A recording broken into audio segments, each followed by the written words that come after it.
Salam, semua sudah kenal saya apa belum? Belum ya? Ya, semua putih-putih ya, tapi rambutnya sama. Hanya samanya hitam tapi ada yang palsu, ada yang tidak palsu. Ada yang lurus, ada yang keriting. Tentunya saudara lurus, saya keriting, kelihatan tuh. Ya, saudara, nama saya Abdiel Melianus Babis. Itu kalau orang tua itu Melianus, dan marganya karena orang timur itu pasti marganya Babis. Ya, lalu setelah saya sampai di Jawa sini, karena dulu percik itu kan mandi separuh ya. Lalu sampai di Jawa, Bapak Pendeta bilang, Pak Melianus tolong ini ya, mandi seluruhnya. Ya silahkan. Jadi akhirnya saya serahkan diri, dimandi seluruhnya. Istilah baptis selam. Tidak masalah kan? Tidak mengurangi esensi Allah. Yang penting Allah Bapa, Putra, dan Roh Kudus. Saya juga ucapkan terima kasih kepada Bapak Gembala yang berikan kepercayaan di depan saudara untuk memberitakan kebenaran dari Allah, bukan dari saya. Karena kita semua ini adalah manusia biasa yang terus bergumul untuk memuliakan Allah. Saya akan berikan tema buat saudara bahwa ketaatan itu harus diimbangi dengan pengetahuan yang benar. Ketaatan kita itu harus diimbangi dengan pengetahuan yang benar. Mari kita perhatikan ayat yang pertama.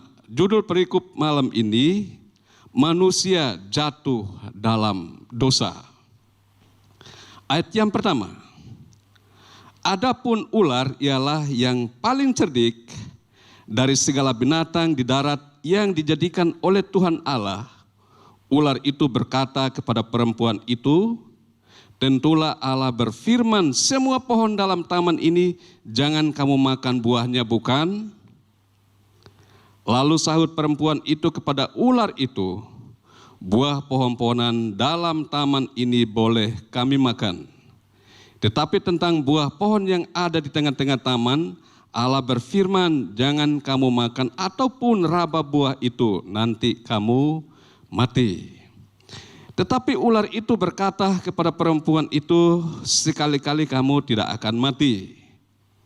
Tetapi Allah mengetahui bahwa pada waktu kamu memakannya, matamu akan terbuka dan kamu akan menjadi seperti Allah, tahu tentang yang baik dan yang jahat. Perempuan itu melihat bahwa buah pohon itu baik untuk dimakan dan sedap kelihatannya, lagi pula pohon itu menarik hati karena memberi pengertian. Lalu ia mengambil dari buahnya dan dimakannya dan diberikannya juga kepada suaminya yang bersama-sama dengan dia, dan suami pun memakannya. Maka terbukalah mata mereka berdua, dan mereka tahu bahwa mereka telanjang. Lalu mereka menyamat daun pohon ara dan membuat cawat. Seterusnya saudara baca sendiri. Saudara, seorang perempuan ini saudara, pada waktu di dalam taman itu dia masih dalam bentuk tulang rusuk. Betul Bapak Ibu Saudara? Karena yang mendengar firman Allah yang langsung dari Allah itu adalah Adam sendiri. Dan di ayat yang pertama ini saudara, itu disebutkan ular yang paling cerdik. Ular ini saudara datang kepada perempuan ini untuk berdebat tanpa ada mediator atau moderator. Biasanya kalau berdebat itu ada moderator, tapi ini tidak ada moderator. Rupanya ular ini saudara itu juga ada di dalam taman. Betul saudara? Ular itu ada dalam taman, waktu Allah berfirman, ular ini juga dengar firman. Waktu Allah berfirman kepada Allah, ular itu juga dalam taman. Ular ini juga dengar firman saudara. Lalu di sini saudara, karena dia juga tahu firman, Hawa juga tahu firman, dia datang untuk berdebat dengan Hawa. Kita tahu saudara, bahwa ular ini, ular tidak sembarangan. Di dalam dunia ini, ular yang paling cerdik. Dan dia datang dengan mengeluarkan suara yang jelas untuk dimengerti oleh Hawa. Saudara pernah dengar ular? Ular itu kalau bersuara. Pernah saudara? Ular itu kalau pernah bersuara, pernah mungkin jalan-jalan dengar suara ular itu bersuara. Pernah saudara? Suara ular itu bagaimana? Di sini kan banyak telaga ya. Di Ciputra ini kan di sini banyak rumput. Pasti ada ular yang lewat, atau saudara kalau lewat ada rumput yang tinggi, pasti ada ular yang lewat. Pernah dengar suaranya bagaimana? Apakah waktu saudara lewat, selamat pagi Bapak, atau saudara lewat malam, selamat malam Bapak. Pernah ular begitu waktu ketemu di jalan? Ada saudara? Tidak pernah. Tapi anehnya ular ini kok bisa ngomong dengan Hawa. Hei Hawa, mau enggak? Karena saya sudah dengar firman ya, dengar ini cerita, sekarang ayo kita dua cerita dulu. Tapi biasanya ular saudara, itu bukan ular itu kalau kita dengar itu cuma begini. Betul saudara? Cuman desis. Tidak pernah berkata-kata seperti ini. Kalau begitu ular apa? Sebenarnya suara apa yang ada di ular ini? Suara apa saudara?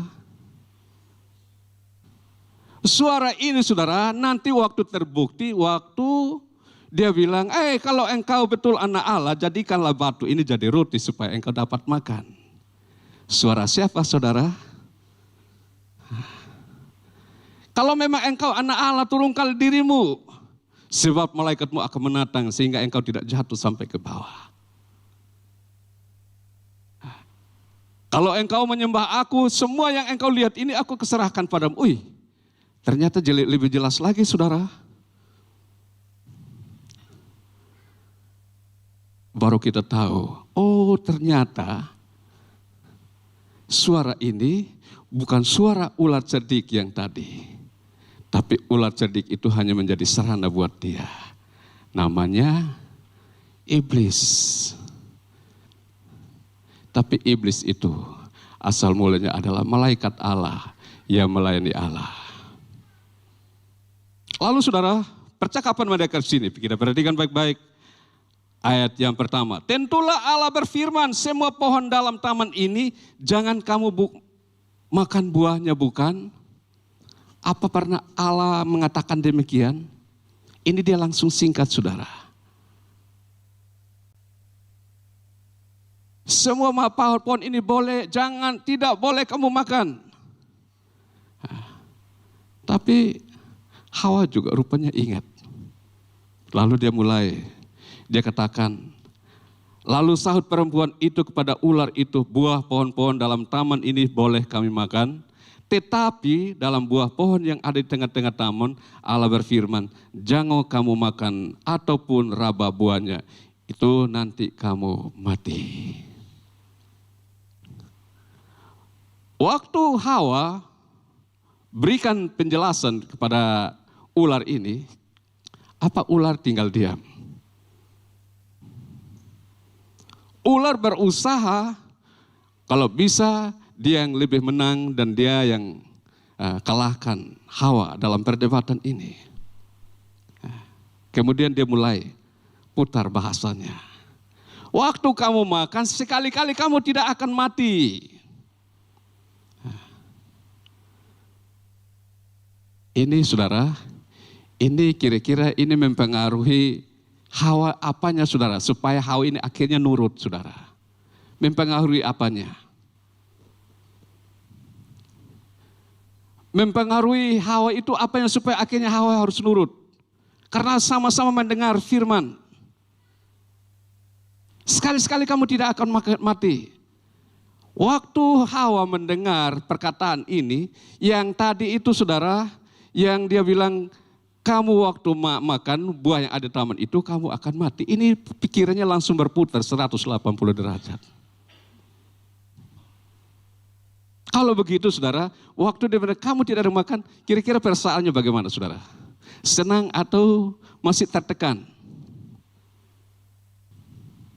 Pasti senang. Aduh, kalau begitu, ini berarti ini saudara, ini sudah mulai main di sini.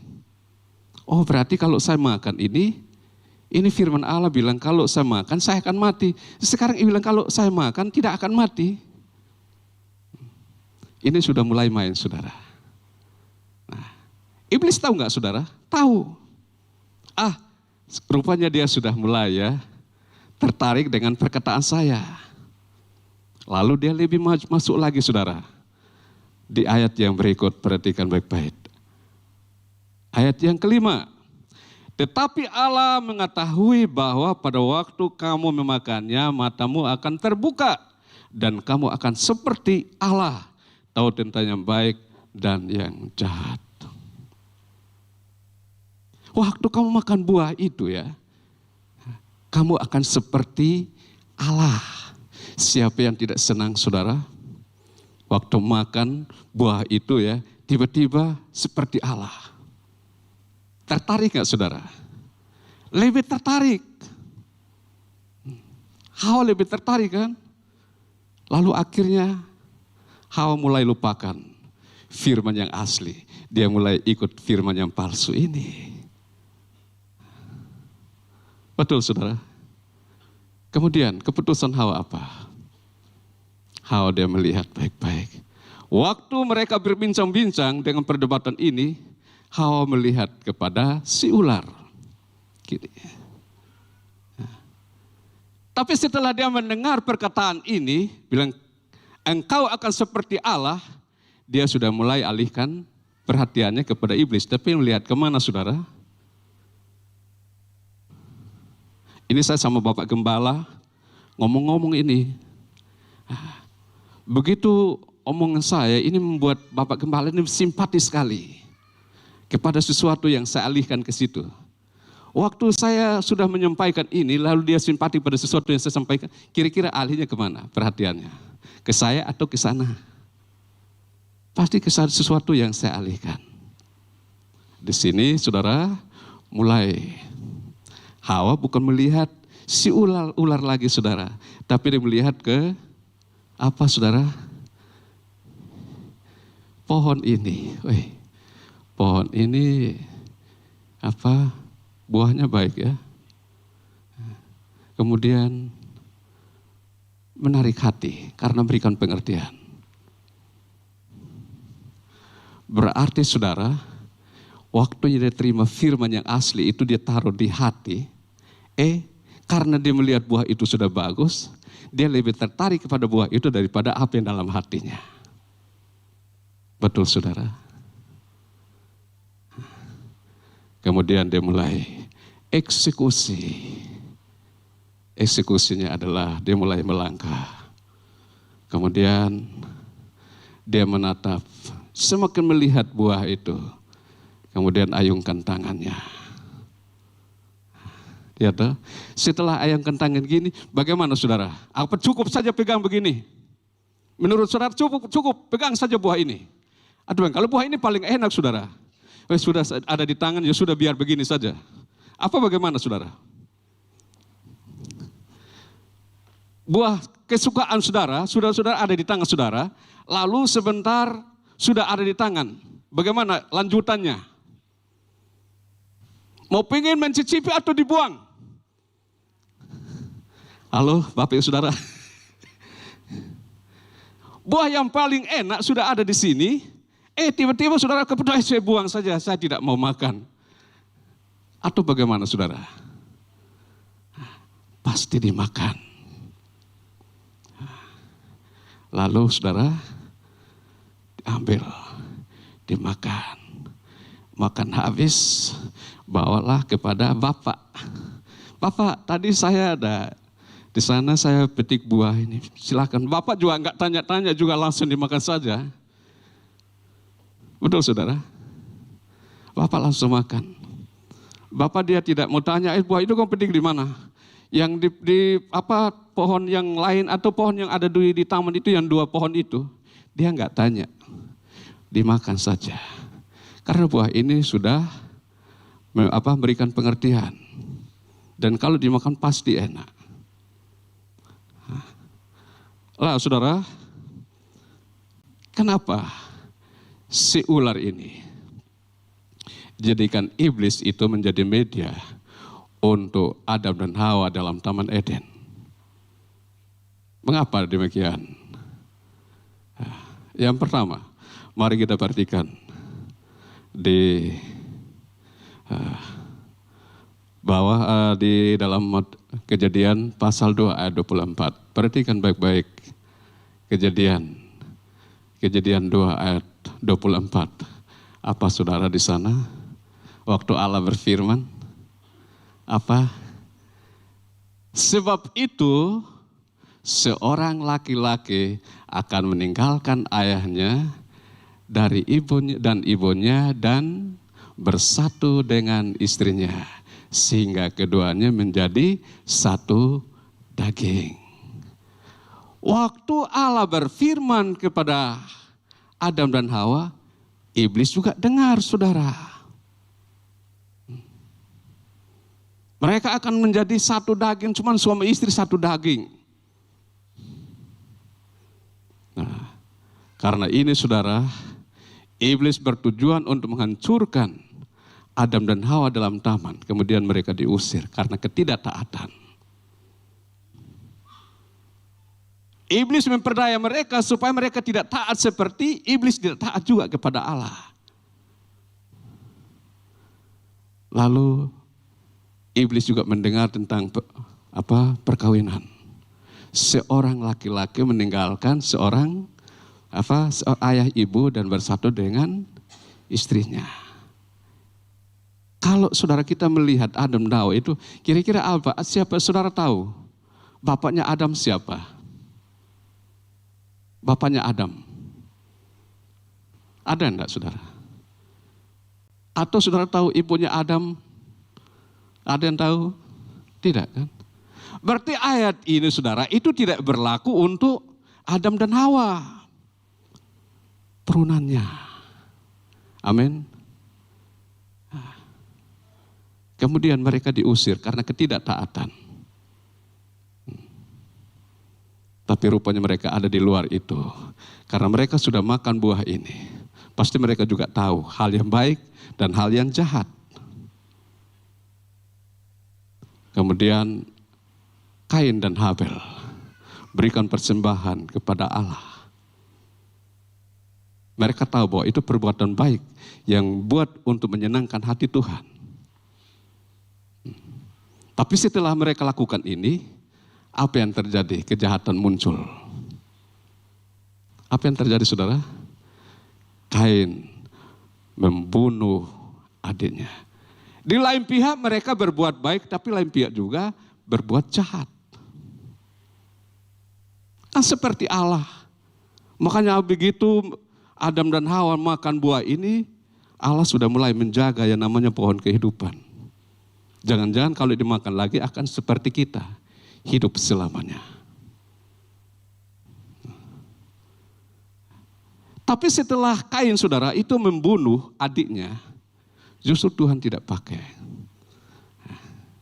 Karena ini kejahatan. Mereka berdua sudah berbuat baik di sini, tapi ini kejahatan sudah muncul di sini. Allah tidak mulai meneruskan generasi seterusnya. Allah mulai dari siapa saudara? Anaknya Adam siapa saudara? Set. Ya, disitulah saudara. Sampai akhirnya satu yang naik tampak ada kuburan di dalam dunia ini. Namanya Henok. Betul saudara? Pada zaman sebelum air bah terjadi. Allah ingin saudara, sekalipun seperti itu, tapi kita juga harus mengerti hati Allah. Adam dan Hawa saudara, mereka menikmati kebahagiaan dalam taman. Tapi oleh karena tipu daya, supaya sama-sama tidak taat di hadapan Allah, iblis berusaha merusaknya. Sehingga begitu mereka dikeluarkan dari taman Eden, mereka tidak merasakan bukan kebahagiaan, tapi hidup kacau balau. Perkawinan juga kacau balau. Tuhan bilang cuman satu daging, suami istri satu saja, sampai kapan? Sampai maut memisahkan. Tapi yang terjadi apa saudara? Ada yang sampai istrinya sampai 1000 ya. Betul saudara? Saudara sudah tahu kan? Jangankan 1000. Itu yang kecil-kecil pun pingin untuk menikmati yang namanya perkawinan. Resmi, lalu sudah resmi pun maunya supaya tidak resmi pun dia juga mau menikmati. Itulah yang terjadi. Tapi saudara, marilah kita mengerti kehendak Allah seperti apa. Kita zaman sekarang ini bagaimana? Apa yang kita harus lakukan supaya kita ini memuliakan Allah? Kalau nenek moyang kita ini sudah jelas, sudah tidak taat. Dan ketidaktaatan itu pasti berdampak dari turun-temurun. Tapi saudara, yang namanya ketidaktaatan itu di mata Allah itu tidak mampu menggagalkan kasih Allah dalam kehidupan manusia. Nah saudara, bagaimana untuk kita yang zaman sekarang ini? Di sini saudara, ketaatan itu saudara, itu harus disertai dengan sebuah kehidupan yang baik. Ketaatan itu disertai dengan kehidupan yang baik. Nah kehidupan yang baik ini harus diimbangi dengan pengetahuan yang benar. Pengetahuan yang benar itu semacam apa saudara? Mari kita perhatikan di Efesus pasal 1 ayat 13 sampai ayat 14. Efesus ya, pasal 1 ayat 13 dan 14. Di dalam Dia kamu juga karena kamu telah mendengar firman kebenaran, yaitu Injil keselamatan di dalam Dia. Karena kamu juga ketika kamu percaya dimeteraikan dengan Roh Kudus yang dijanjikannya itu. Ayat 14.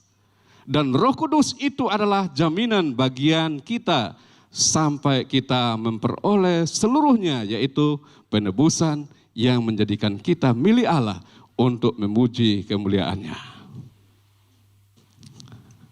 Saudara, karena ketidaktaatan ini saudara, itu tidak mengagalkan kasih Allah, sehingga Allah berinisiatif untuk datang menjadi manusia.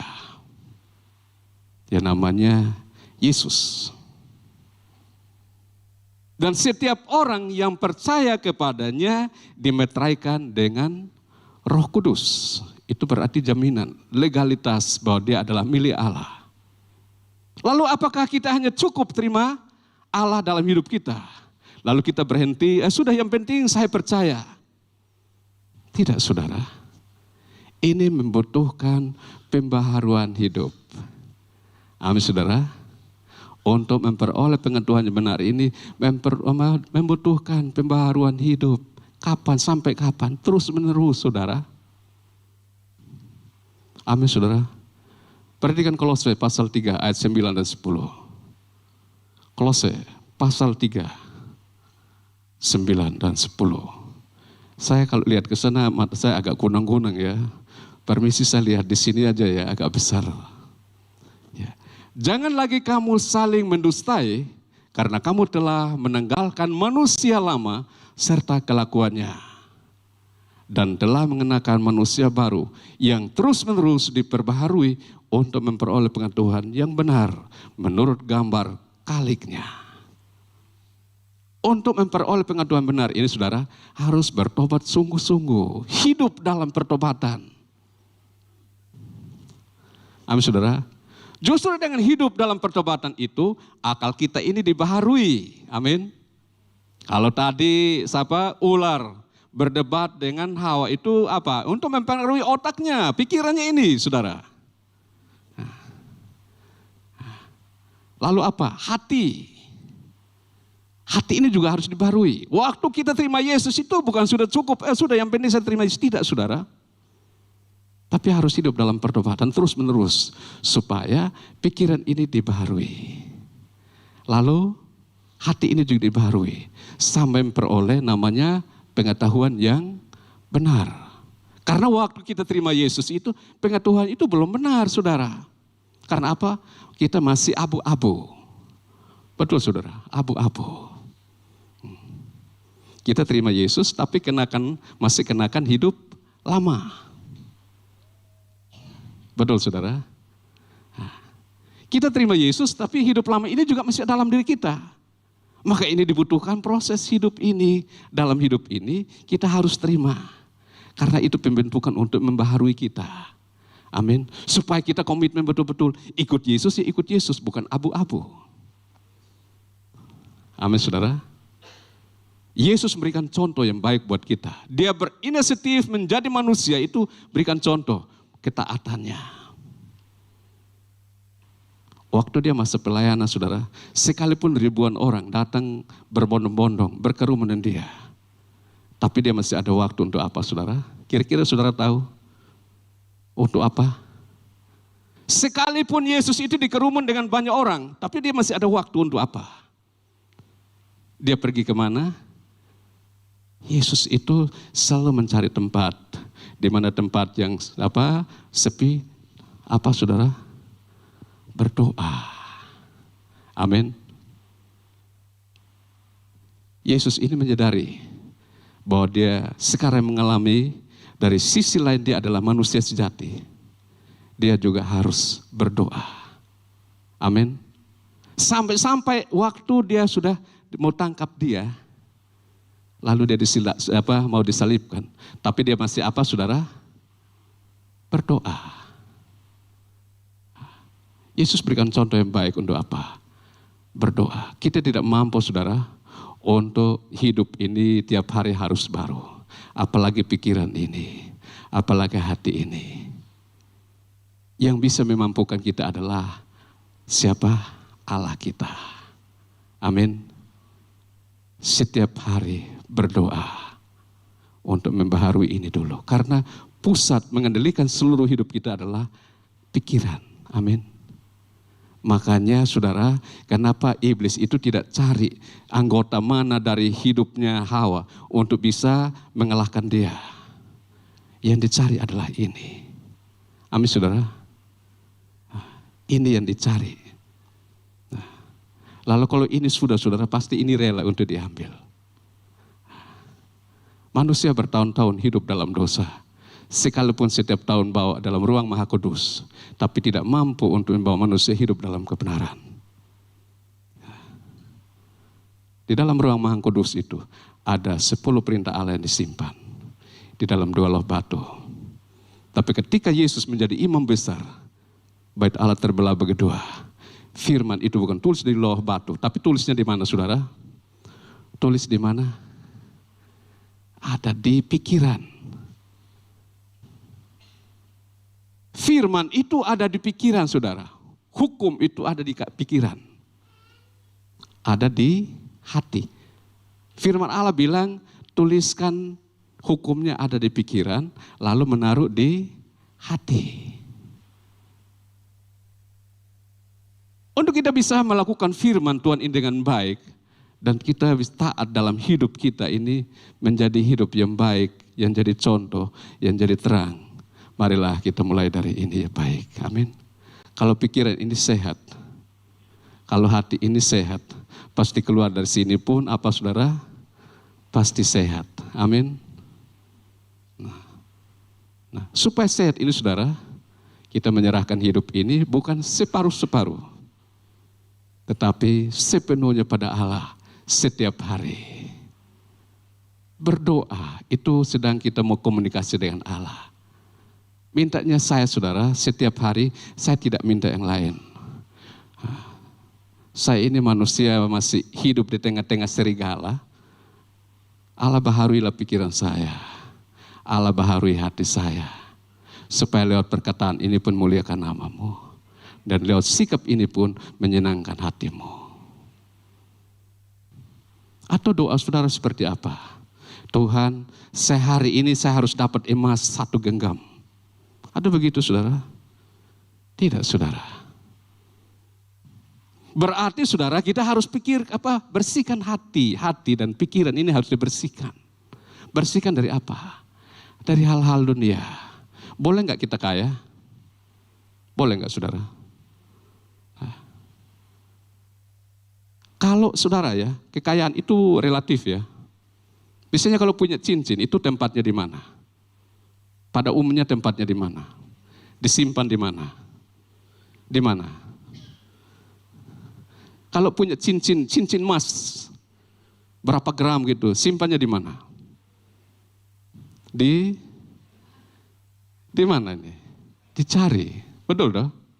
Ya. Tapi cincin emas ini karena harga mahal, taruhnya di mana? Lihat itu, betul enggak? Kalau punya kalung emas, itu biasanya di mana? Di leher, betul. Nah. Kalau punya mobil, itu biasanya di mana? Tempatnya di mana? Di garasi. Punya rumah bagus, itu tempatnya di mana? Ya biarkan dia di tempatnya di situ yang indah. Betul dong? Tapi biasanya kalau punya seperti itu semuanya ada di mana? Di mana? Di sini. Makanya firman Allah katakan bahwa di mana ada hartamu, di situ pun ada hatimu. Boleh nggak kita punya? Boleh. Sisi manusia ini saudara, karena Allah sudah iblis sudah menggagalkan kebahagiaan nenek moyang kita, makanya itu begitu ada di luar ini Allah mengasihi manusia untuk apa? Membahagiakan manusia. Tapi manusia seringkali pun tidak taat. Waktu Kain dan Habel itu mempersembahkan apa saudara? Kain ambil dari hasil apa saudara? Hasil buminya. Dia berkebun. Kalau Habel dari hewan. Dua-duanya mempersembahkan. Ini saudara, di Alkitab ini tidak diceritakan bahwa Adam dan Hawa itu mengajarkan dua-duanya memberi persembahan. Tetapi sebagai orang tua tentunya pasti mendidik anaknya. Untuk berikan didikan yang baik.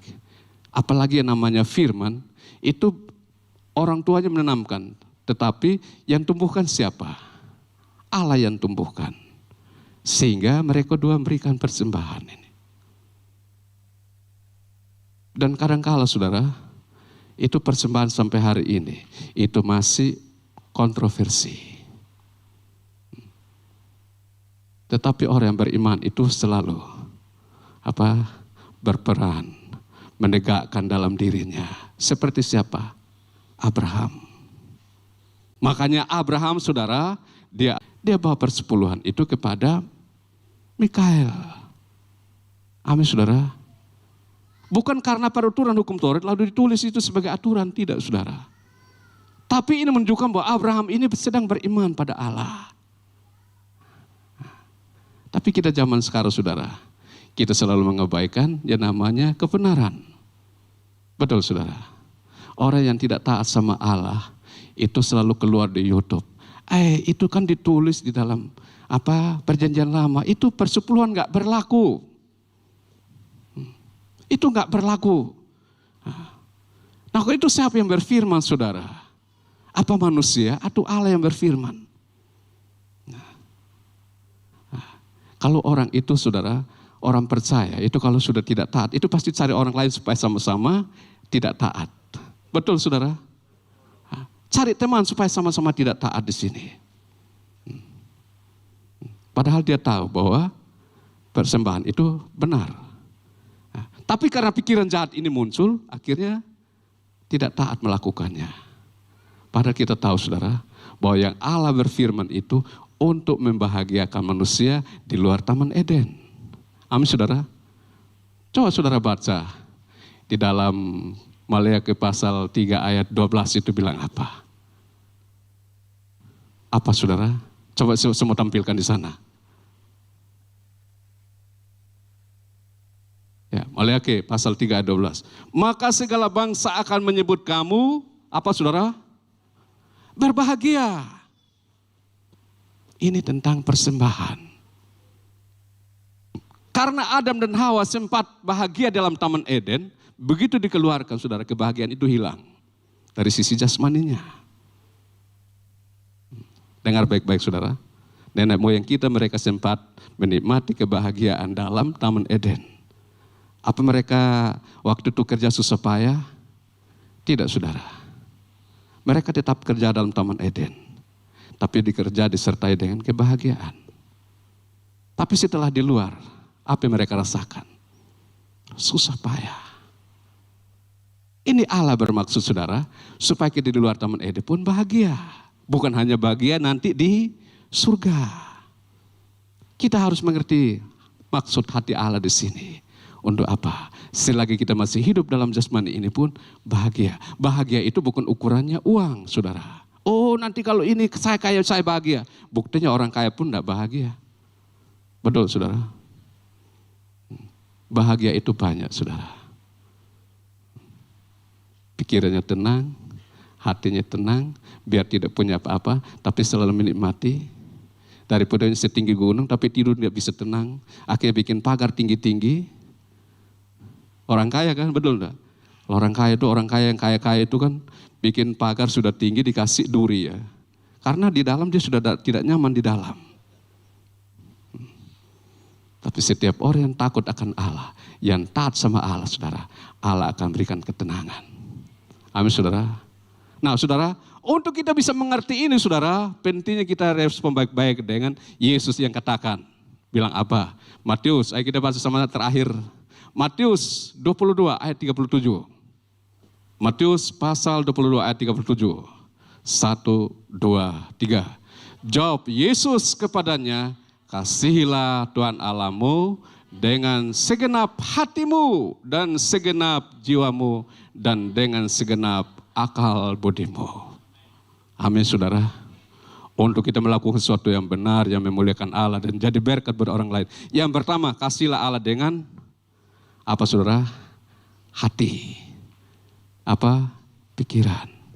Segenap jiwa itu berhubungan dengan seluruh hidup ini. Yang menggerakkan hidup ini adalah apa? Jiwa ini yang menolong kita. Kita bisa berkata-kata seperti ini. Marilah sebagai orang percaya. Tidak cukup kita terima Yesus. Karena itu jamin, yang penting saya percaya saya pasti masuk surga. Tidak saudara. Tapi sepanjang kita masih dalam dunia ini, kita harus hidup dalam pertobatan. Selalu dibaharui. Terus menerus untuk kita mengerti hati Allah. Hati Allah adalah untuk menolong kita di setiap saat. Amin. Allah tidak pernah tinggalkan. Makanya dia bilang Immanuel, itu berarti Allah menyertai. Dia menjamin setiap orang percaya menjadi miliknya. Untuk membahagiakan juga dalam dunia ini. Amin saudara. Ya firman Tuhan yang saya sampaikan malam ini. Sekian dan saya kembalikan pada Bapak Gembala.